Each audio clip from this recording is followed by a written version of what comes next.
earth. Genesis chapter 6. When men saw that the daughters that were being given birth to were fair, they took wives for themselves. And God said, My spirit shall not abide in mortals forever, because they are flesh, and their days shall be 120 years. Because of the wickedness of man and how the giants started having children with human, God decided to destroy man. But one man found grace in the eyes of God, Noah. God told Noah to build an ark. And God instructed him to put every living thing of all flesh, two of every kind, and his family too. And he did according to all God had commanded him. Chapter 7. How God caused rain upon the earth for 40 days and 40 nights.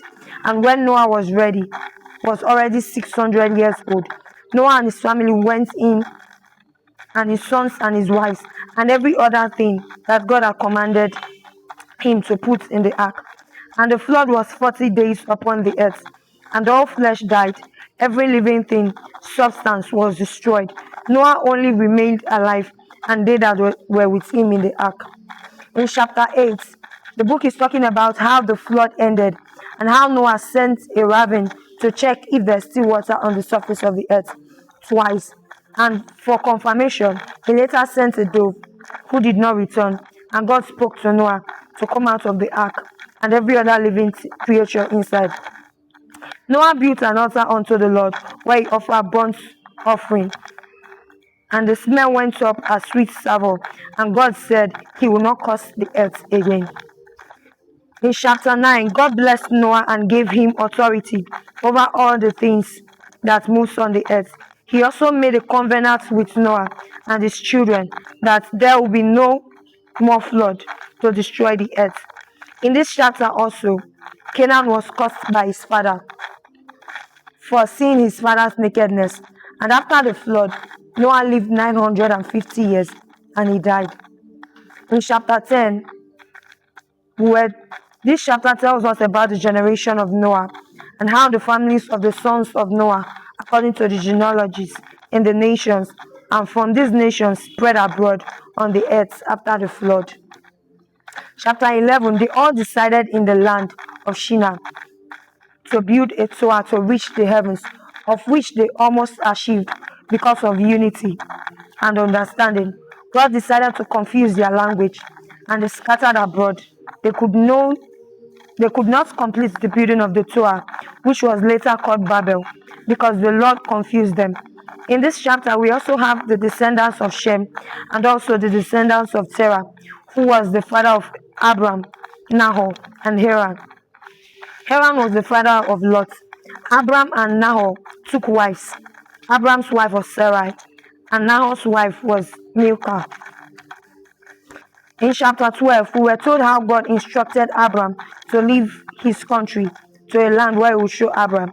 And he made a decree to bless Abram and make his name great.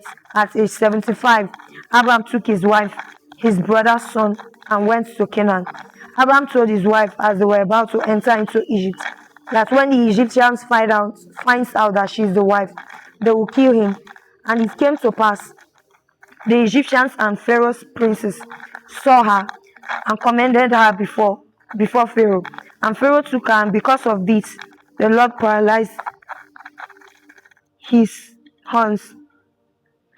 And when Pharaoh found out that the son moved Abraham and questioned him and sent him away. In chapter 13, how Abraham became blessed, and Lot also, there was a little conflict between Abraham's herdsmen and Lot's herdsmen. And Abraham decided to resolve the conflict in a peaceful way by separating Lot, and decided to go to Jordan and pitched a tent there towards Sodom. And God instructed Abraham to move his tents, and came and dwelt in the plain of Mamre, which is in the Hebron, and built there another altar unto the Lord. In chapter 14, the kings of Shinar, Arioch, Elasar, and Elam made war with Bera, king of Sodom, and Bishra, king of Gomorrah. For 12 years they served, but rebelled in the 13th year. And this made Shendaloma and the kings that were with him to smooth the Rephaims and Zuzins and the Emims, and also the countries of Amalekites, and also the Amorites, and the king of Sodom, Gomorrah, Admah, Zeboim, Bela, and Bela joined battle with them in the vale of Siddim. And the vale of Siddim was full of slime pits. And the king of Sodom and Gomorrah fled, and they that remained fled to the mountain. And they took all the goods of Sodom and Gomorrah, and all the victuals, and went away. They also took Lot, Abram's brother's son, who dwelt in Sodom, and his goods, and departed. And when Abram heard that his brother was taken captive, because of the love he has for his brother, he set up armed men he has been training, 118 of them, and pursued them. He was able to bring back the goods, Lot, and even the women and the people that were captured. In chapter 15, the word of the Lord came to Abram that he is with Abram. And Abram replied, God, that he is childless, and a slave born in his house to be his heir. And God said to him, it will not come to pass that if he is able to count the stars, so shall his descendants be. And Abraham believed the Lord in this same verse, and it was vivid how Abraham's belief in God was counted unto him as righteousness.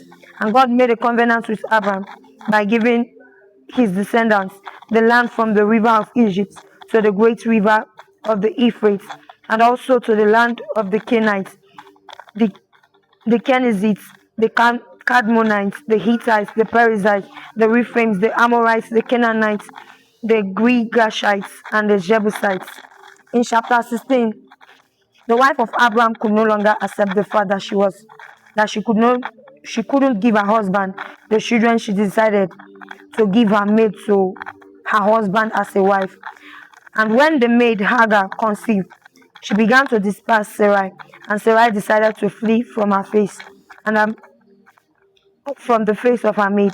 And the angel of the Lord appeared unto her and instructed her to return to her maid and submit herself. And the name of the unborn child of the maid shall be called Ishmael, because the Lord has heard her affliction. And Hagar bore Abraham a son and named him Ishmael.